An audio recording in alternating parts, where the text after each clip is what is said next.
Welcome. You're now tuned into Family Life, where you can find the good, the bad, and the ugly, past, present, and future. What it is, what it was, and what it looked like. Because it is what it is, and it's going to be what it's going to be. Now let's go fish.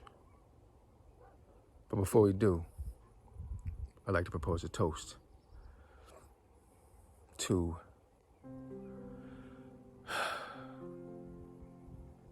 you, me, us, I. Have you ever thought about how everyone on the planet has their own individual names?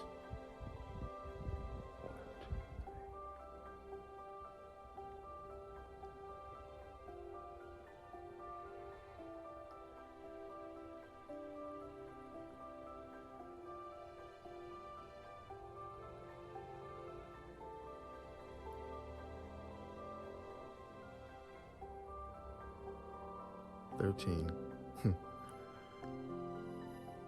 I was pleasantly interrupted by 13 beautiful birds flying in a row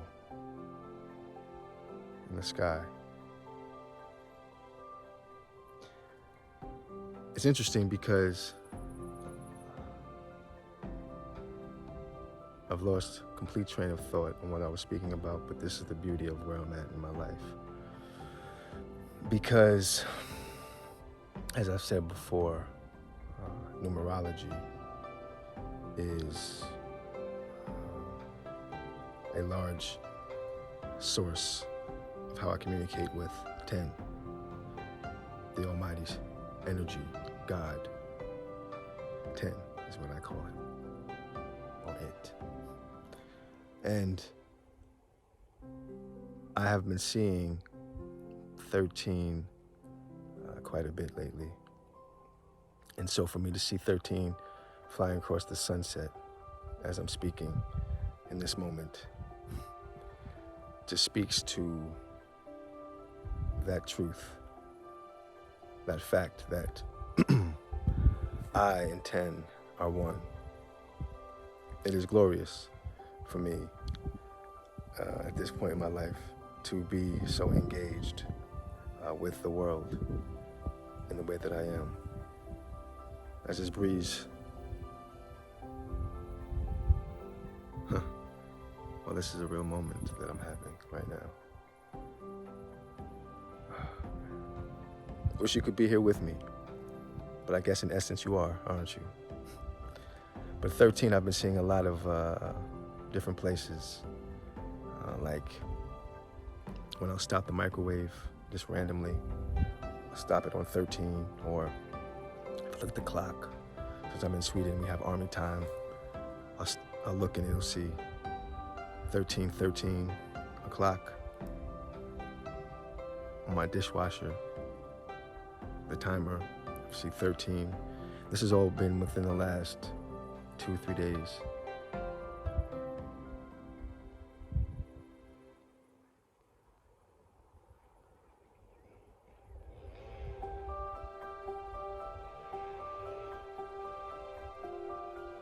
One, two, three, 6, 7, 10.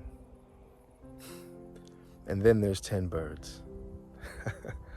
I wish I could show you this, but they're so far away it wouldn't even come out clear.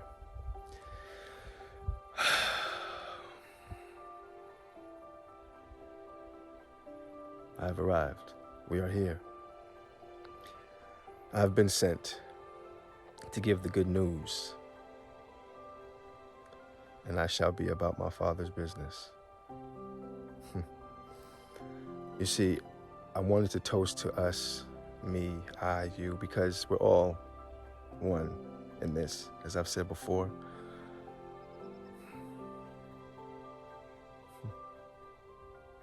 And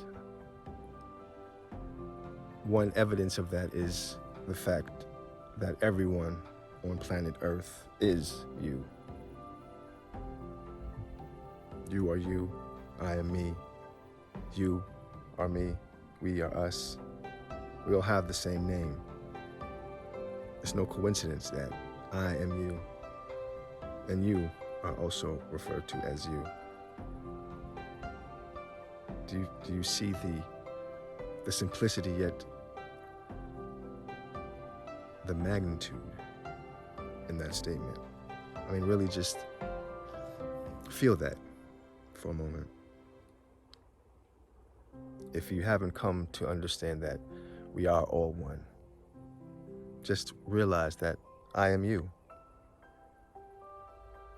You are also I. We can do this dance all day. But I just say this to emphasize how beautiful it all is. It all is. So toast to you and to 13.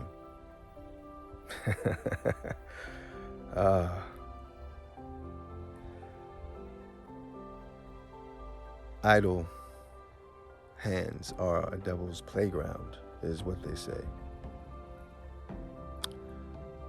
It is very dangerous to not do anything, to not be about something. That's why I feel it's so important to find a purpose in life. Don't be distracted by all the things that are going on, especially nowadays in the world, with all these illnesses, with all these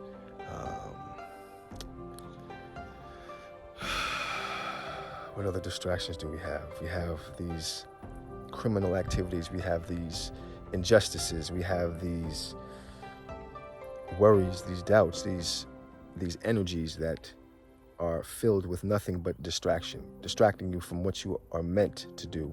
Everyone on this planet, and possibly other planets, are meant to do a thing. The water is meant to do what water does. The sun is meant to do what the sun does. The birds, what the birds, so on and so forth. Everyone has a purpose. Everyone. The question, the trick, the test is discovering that purpose. And that should be your life's goal. That should be your life's purpose. That should be what you are here to do. And once you do it, your life will never be the same. I promise you this. It will never be the same. I recently went on a walkabout about a year and a half ago. And my mental, spiritual, metaphysical walkabout journey within was a necessity because I felt I was hitting a few road bumps in my life, in my mind, in myself, and I needed clarity. And so I felt fast, like I said, an internal audit, if you will, a meditational just period, which lasted for about a year and a half. Had to happen. And preluding that, I think I came to my understanding, or not even understanding, I think I came to my spiritual awakening around 2000 and I want to say 6, 7. It was a difficult time in my life at that point, and around there I met the head, the tipping point of that trouble for me. And my aunt had taken me to church. Now, I am one to have been raised somewhat or educated greatly in a religious setting. I went to grammar school or kindergarten to about 7th grade in a religious school, Catholic to be exact. And then from about 7th, or my high school, middle and high school years, Lutheran school. So I'm pretty familiar with religious goings on, shall we say. And I did it more as a necessity from my parents, wanting me to be raised with a certain type of structure and formality and just the spiritual essence, right? And so I'm familiar with religious things, but it was more of a rote type of practice for me, say your Our Fathers or Hail Marys, and you'll be saved in the morning, that type of thing, You did it because you had to at my age. It wasn't really a full understanding yet. So I went to church with my aunt, and, again, I was troubled, and I was really lost in my mind. So I'd been going for about a month or so. I'd been going with my grandmother, and this was the beginning of her Alzheimer's, the dementia time. It was getting a bit rough, but I was able to go to church with her, and I really feel the symbolism in what was happening during that time frame. There it is.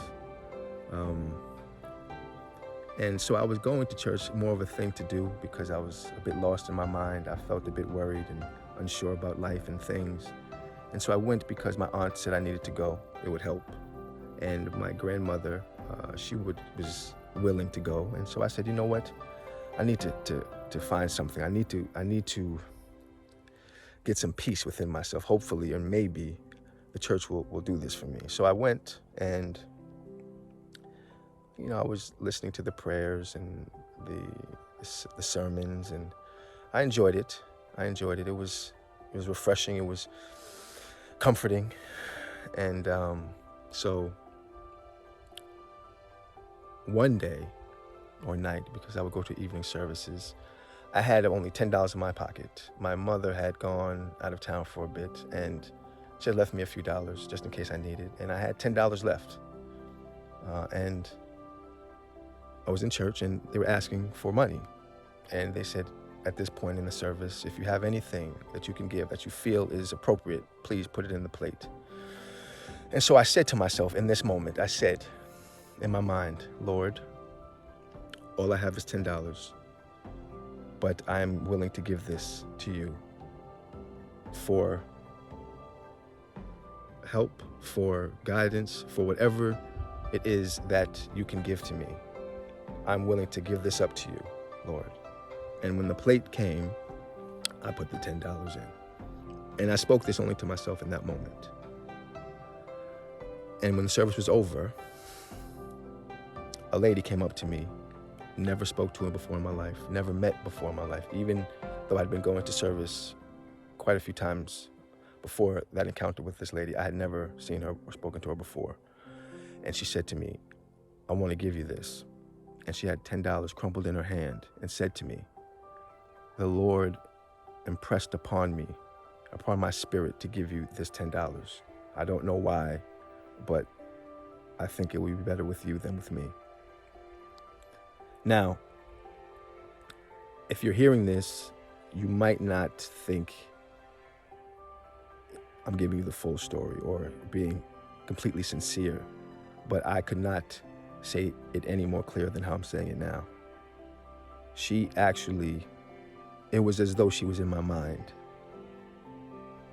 But in that moment, I was completely floored. I did not know what happened. I did not know what was taking place in that moment. I thought it was a joke. I really thought that someone had something hooked up to my mind or my brain, because it didn't really make sense how that happened.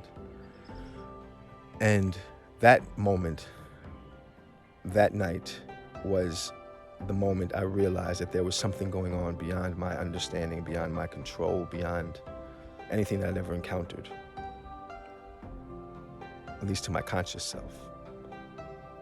And from that point on, I've just been having nothing but signs, wonders, and revelations take place. I bring that up because I believe at some point in time, we all go through an awakening of sorts. And when it happens, it will completely consume you. in a way that you can't really imagine. And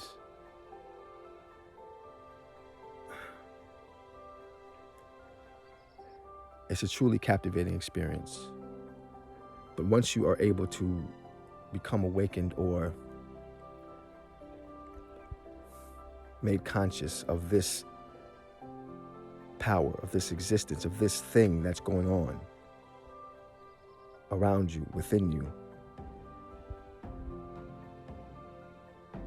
your life is never the same again. And at this point in my life, it's funny because I started this channel, and in my mind, I had a vision of, how I thought it would go. I would just kind of speak my thoughts, my mind, things that go on in the day, things that I do. And I still feel like that. But somehow, oddly enough, I've felt a spirit of inspiration. I felt a spirit of joy that I want to focus on, I guess, in my early stages of this channel. I really feel that the world as a whole needs an injection of love, inspiration, and joy. I'm often told by the people that I'm associated with that you're always happy. You don't seem angry ever. You always seem like you're just chilling. You're just chilling, fat. You're just chilling. Just chilling. And that's because, well, it's many things that have led up to this, but it's because I realized that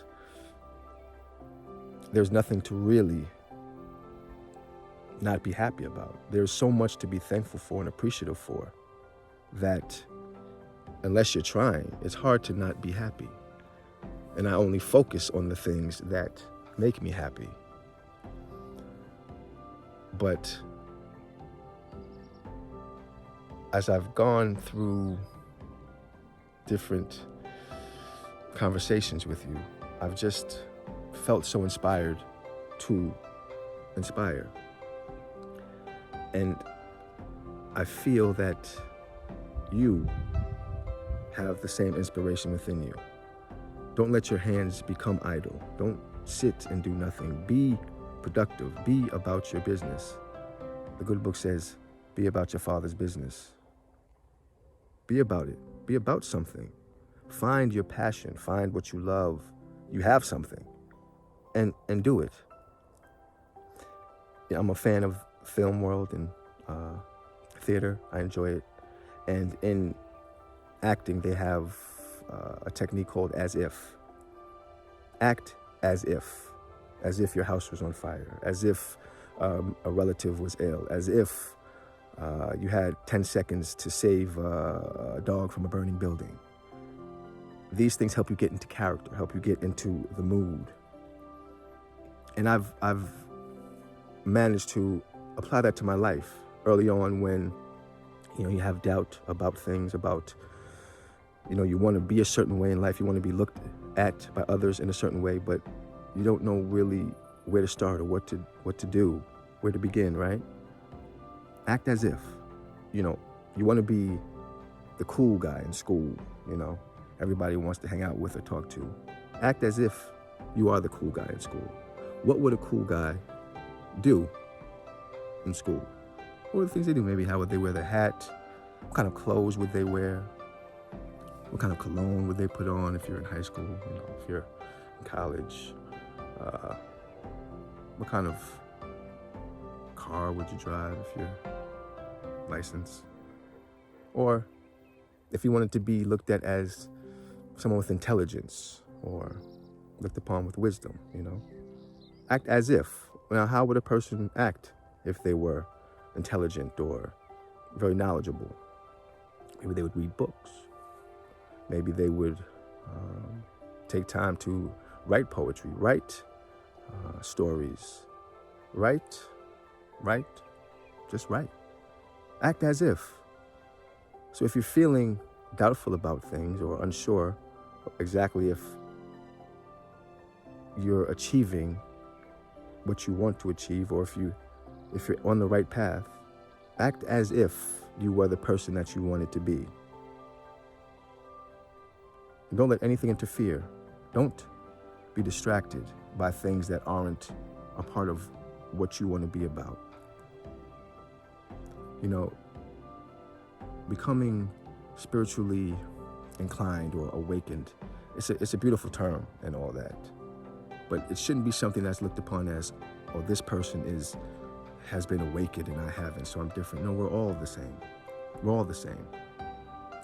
It's just different levels of consciousness that is recognized, that is introduced to you. Like the first time you've had vanilla ice cream, the first time you go to a movie theater. You're introduced to things. That's the beautiful thing about life. Everyone comes into their calling, their awakening, their purpose, their vision, their truth, their light, all of these things, all these terms, they're just terms. But if you can live life to the fullest, find your purpose, find what it is that you love, what you really, truly love doing, and engulf yourself with that. There's no reason why you shouldn't set your sights on what you love and be about your Father's business. Set the stage and act out the play, because it's all just a beautiful play that we're taking part in. And I'm enjoying myself. And you can enjoy yourself too. You should enjoy yourself too. Whatever your hand finds to do, do it with your might. For there is no work, nor knowledge, nor device, nor wisdom in the grave where you are going. I'm a fan of that scripture because it really magnifies the fact that you need to do something, and whatever it is that you do, don't half-ass it, as they say. Don't just lollygag no. Do it with your might. Do it with all of your might, because you do not know when that clock stops ticking. And when you go to that grave, as we all do, then the game is done. The game of you, I, me, us, in that moment is done. Now your energy shall carry on. Oh, believe you me, you won't go, but you will go. It's so beautiful. And I have so much to share. I have so much to give. I have so much to receive. I have so much love that I would like to live out with you. This family life is here. I'm going to be here for a while. So we might as well get comfortable. But before I go, I must ask you, what have you forgotten?